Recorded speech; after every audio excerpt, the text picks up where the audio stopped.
Hello and welcome to this week's episode of How to Be a Great GM. My name is Guy and we are looking at creating a character, specifically a fighter, within the context of D&D 5.24, which is what I'm calling the latest release. I don't know what others are calling it, but that's what I'm calling it, 5.24. There is something that I should tell you though before we go any further. The ideas that I'm giving you for today's episode and for the next 4 episodes, as a matter of fact, they are not just applicable specifically to the TTRPG that I'm going to be looking at. They are applicable across the board. They just happen to fit within the TTRPGs that I've chosen and that you recommended on the community tab when I ran a poll a couple of weeks ago. But I'm using a base TTRPG as an example or as a point of inspiration. When it comes to Dungeons & Dragons 5.24, 5, 4, 3.5, 3, 2, 1. As far back as we can remember, Dungeons & Dragons has always been a class-based system. So you choose your class, and your class gives you a bunch of skills and abilities and things that you are then stuck with for the remainder of the game. Therefore, it implies that when we're creating a character, we should kind of start there. Well, that's not entirely true, and I certainly don't start there. One of the ways that I do start is with defining the essence of the character. I define the essence of the character, and when it comes to fighters particularly, there are several essence attributes that I like to focus on. And they are in no particular order, but they are very useful because once we've generated these 6 essences, we can then move forward and start to create our character within the context of 5.24. So what are the essences? Well, before we jump in there, I just want to talk about my Kickstarter, which is currently running. It launched on the 4th of December. It launched on the 4th of November, and it is called The Practical Guide to Becoming a Great Player. There are all kinds of things in there. It looks at 3 different aspects of what makes a great player. It's just packed full of stuff to make your playing experience better. And that's what's inspired today's video and the next couple of videos moving forward. Now, we're looking at creating specific characters. The book looks at all sorts of things, creating characters, etiquette around the table, social environments, what you as a person need to do to develop yourself as a player, all kinds of things. Go and check it out, link down below. The essences that we need to start choosing from is first, we need to decide between physical and psychological. Is the character a physical character or they're a psychological character within the context of being a fighter? When I say fighter, let me rephrase. Someone who is a combatant as opposed to someone who is a non-combatant, someone who's meant to be on the front line. So are they physical? Are they psychological? If they're psychological, it means that they're thinking, they're trying to outmaneuver their opponents, they're trying to be in clever positions, they're trying to make sure that everything is to their advantage. If they are physical, it means that they are desperately meant to be in the front lines, they're meant to be engaging, and they're doing so because that's where they're meant to be, and they can't be anywhere else. For our example, I'm going to go with physical, just because I can. The next essence that we need to look at is linked to a degree, but the next essence is brave or reluctant. Are they brave or are they reluctant? You're going to see what all of these answers mean in a little bit. So we've got physical. So are they brave or are they reluctant? If they're brave, it means that they are going in there. They know what needs to be done. They have suppressed their fear. They are fearful, but they know that what they have to do requires them to basically ignore that fear and just press on. If they are reluctant, it means that they really don't want to do it, but they will because there's no one else who will. So there's a difference there. There's a difference. One is strength. One is, I don't have a choice, right? So let's go with reluctant because we've got physical and reluctant. So let's do those 2 things. Next, we need to decide, are they strong or are they nimble? Now, this plays directly into 5.24, of course. We have 2 attributes, strength and dexterity, which will be influenced by this particular word choice, but it doesn't necessarily mean it has to. So, strong or nimble? Are they reluctantly physical, strong fighters, or are they nimble, reluctant, physical fighters? I'm going to go with nimble. Let them move around a little bit. They're not sure where they should be, and they probably don't want to be there to begin with. But they will be there and they will be in the front lines. So we have a nimble, reluctant, physical fighter type at the moment. The next big question is, are they trained or are they naturally talented? There's a big difference here. When we are looking at essences, we are thinking about words that give us a whole lot of options to play within. Remember, one of the core tenets that I have had on this channel from the very beginning is you can't make a decision based on infinite options. You can choose anything, so you can't choose anything, because where do you start? So we are creating these essences. We are constraining ourselves to thinking within certain spaces. So a naturally trained fighter is someone who just knows how to fight. They know how to be in the right place. They know how to duck. They know how to move. A trained fighter is someone who has gone through rigorous training and who has some experience, but who has learned everything that they are doing. There's a big difference in the bigger picture. So let's go with trained. So they are physical, reluctant, nimble, trained individuals so far. Do you see what kind of picture we're getting? Possibly we have someone who was conscripted into an army, who didn't want to be there, but who was forced and trained to be on the front lines. But realized that just standing in a line with all of your mates on either side of you was pretty dumb, so they learned how to be quick and nimble because they weren't particularly strong. That's how they survived on the front lines. A narrative is starting to appear before us. This character is starting to emerge, and we've still got 2 essences left, which is really exciting. So the next essence, what's the next essence? Next essence is, are they controlled or are they reckless? Do they control their actions, or do they just jump in there hoping to get it over and done with as quickly as possible? Looking at the other essences that we have, if they're reluctant, they want to fight and they want to get it done and they want to get in and out and they don't care what happens. That would be the reckless approach. If they're controlled and they're reluctant, they will fight at the very last moment. They will control themselves. They'll try and control the situation to avoid conflict, but they will attack at the very last moment. Interesting little twists and tweaks. Let's go with reckless. Our reckless individual loses all sense. They don't want to be there. They don't want to be there, but I'm here now, so I'm just going to go crazy and try and get out of it. I don't want to be here. Okay, finally, the last essence. And this is the one that I find particularly useful. Are they valiant or are they resigned? Are they valiant or are they resigned? What's the difference? Well, a valiant character is a character who goes forth and does their duty, and they do it in the correct way. They are going to follow the rules. They are going to uphold their good name and those around them. They're not going to back down. A resigned character is a character who is there. They don't have a choice, and they are going to do the barest minimum they possibly can to resolve the situation. They don't care what happens. They don't care how it happens. As long as it's done, they're done. That's what they're looking for. In our case, I think adding valiant to this character is going to make them much, much more interesting. So now we have a physical, reluctant, nimble, trained, reckless, but valiant individual. So the reckless and the valiant create some interesting little opposition, don't they?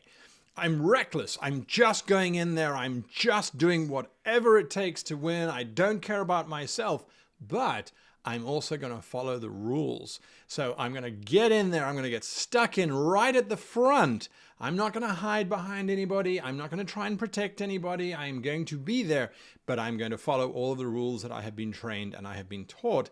And I'm going to make sure that I don't do dirty tricks. I'm reckless, but that's with my own self, not with anybody else or with my group. So with that in mind, we now have our 6 essences, and these are going to guide and inform us as we move along. So with 5.2, or with any role-playing system for that matter, it's then a case of going, okay, let's now choose the class.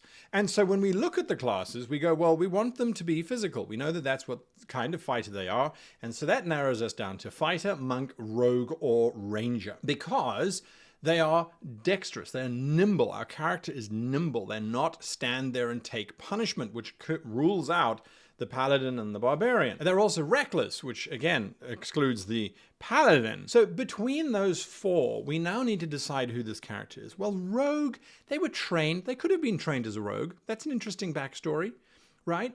They are nimble, so rogues are nimble. That's good, but they're valiant. They're valiant. They're following codes and honor and doing the right thing. So I think that cuts out rogue. They're reckless. Monks are not reckless. Monks are all about control. Yes, there's the drunken master, but the drunken master is still about control in a drunken state. Rangers often are ranging because it comes naturally to them. Our character is trained. You could be a trained ranger, that's for sure, but you have to enjoy the outdoors or, being outside. Could be, but I feel that a straight stock fighter is going to work best here. Trained, they're moving around a little bit, they're not particularly strong, they're reckless, they're valiant. I think the fighter ticks more boxes. And so we have now, by creating these 6 little words, we're now really easily being able to create our characters. So let's go with a fighter. And then, of course, we have to choose a subclass at some point.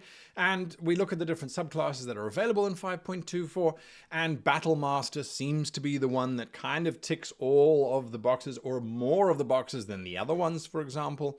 Battle Master does imply a certain amount of intelligence, but we can choose how we craft the talents and the feats and things that we get to avoid the planning-focused ones. One of the things that 5.24 has done differently is your origins now is a lot more important than they have been in the past. And your species is now a lot less important than it was in the past. It's still important, but they've shifted the emphasis, which I find interesting. So when you look at your origins, there are a lot of origins to choose from. Again, it's about whittling them down to the ones that conform to your 6 essential statements, to those essence statements. And the list narrows way down. We get artisan, charlatan, criminal, entertainer, guide, sailor, scribe, soldier, wayfarer. Those can be knocked out very, very, very quickly. Wayfarer, again, trained and valiant. Doesn't necessarily come to mind when you talk about a wayfarer, a street kid, basically. Valiant, you could argue for. Trained, maybe trained in being a pickpocket, but we're not a rogue. We're a fighter. So that knocks out wayfarer. Soldier could account for the training. The recklessness, though, that becomes problematic, doesn't it? If they've been a soldier, they'll have that recklessness soldiered out of them. So let's get rid of that. Scribe, they're a fighter. They're a fighter. They're a trained fighter. They're reluctant, maybe scribe. They don't want to fight, but they've been bullied by the other scribes, so they learn how to duck out of the way of the feeble attacks of the other scribe. I don't know, maybe scribe could work. Sailor, again, recklessness comes into it. I have some issues with that. Guide, a guide is valiant, but not reckless. You're guiding people to safety.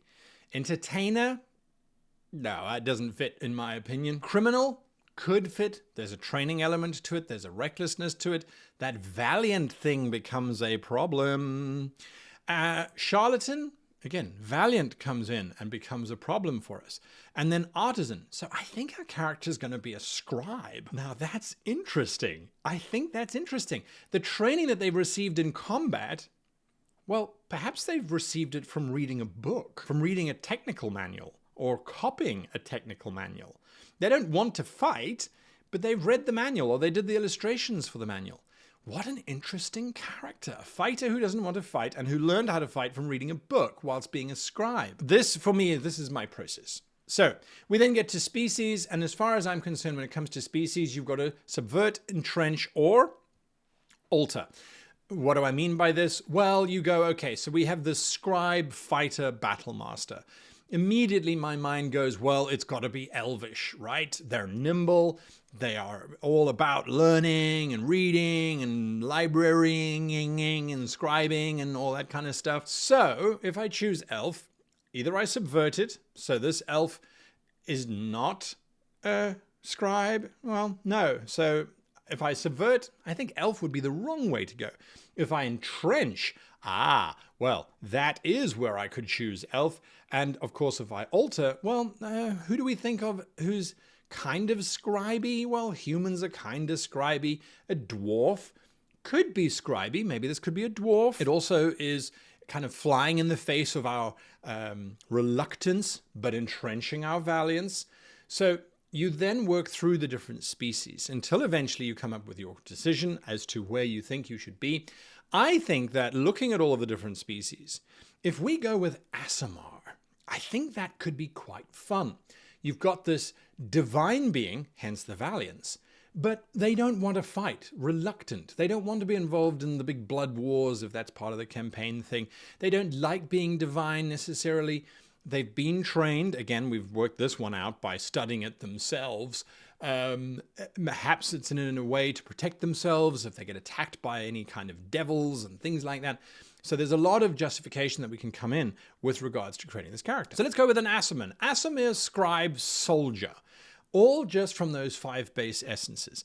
I do feel that that's really interesting. Then we apply our statistics. Then we apply the actual mechanics of 5.24. And I've got the stats here. Strength 12, dexterity 17, constitution 15, intelligence 10, wisdom 8, charisma 13. Now, why did I put wisdom 8? This is a standard array, by the way, standard number array. Well, I figure that this character spent all their time reading books. Reading a book and having practical experience are 2 very, very different things. Having read books about going to Japan and being in Japan, 2 very different experiences. So why the intelligence of 10? Well, because they're not a super genius. They're not a wizard. They're not running around creating spells and things. They're just a scribe. They copy, they paste, they make books, they record things. There doesn't have to be a huge amount of intelligence there. Again, all of the other statistics are derived from those essences. They're a fighter, so they need to have some kind of dexterity value. They have a good constitution because they were, moving around, they were learning, they were reading, sure, in a healthy environment. They were never breaking bones and that sort of thing. I've given him a 13 charisma because he is an Aasimar, and with that reluctance to fighting, I feel like he would have learned how to go, hang on, let's just talk a few seconds before we actually engage in combat. But he's not very good at it because he did become a fighter ultimately. So now that I've got those there, what 5.24 is added to the book is a lovely little random table for you to choose each of your stats to then give you a descriptive word based on the stats. So the descriptive words that we get from the statistics that I've generated are self-conscious, dynamic, energetic, uninformed, distracted, and charming.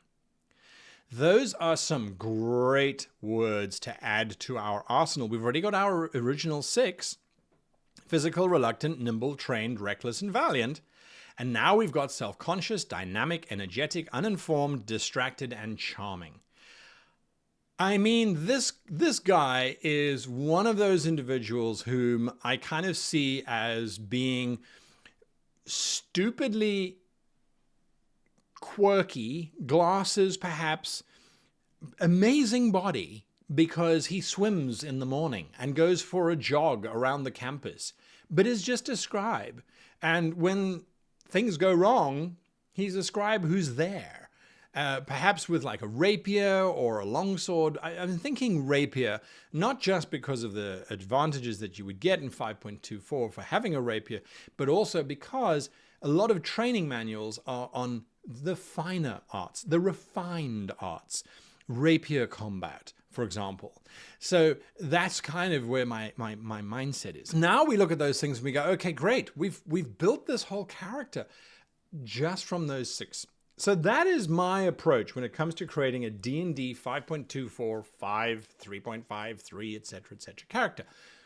I look at the essence first, and that helps narrow and refine and focus me down until I get to the point where I'm like, okay, cool, I now have a character. And we can go back to that original list of essences and create a whole bunch of different combinations. We can swap out specific words. We don't have to use the specific phrases, the 12 words that I came up with. You can add in your own and change your own. But you are giving yourself a guide. You are funneling your thinking into the right place so that when you're creating your character, you're not trying to imagine stuff on the fly. You're not trying to come up with answers. All you are doing is you are linking and you are proving. You're going back and saying, well, this is the case because of that. I can't do something else, or if I do, I've got to figure out the reason.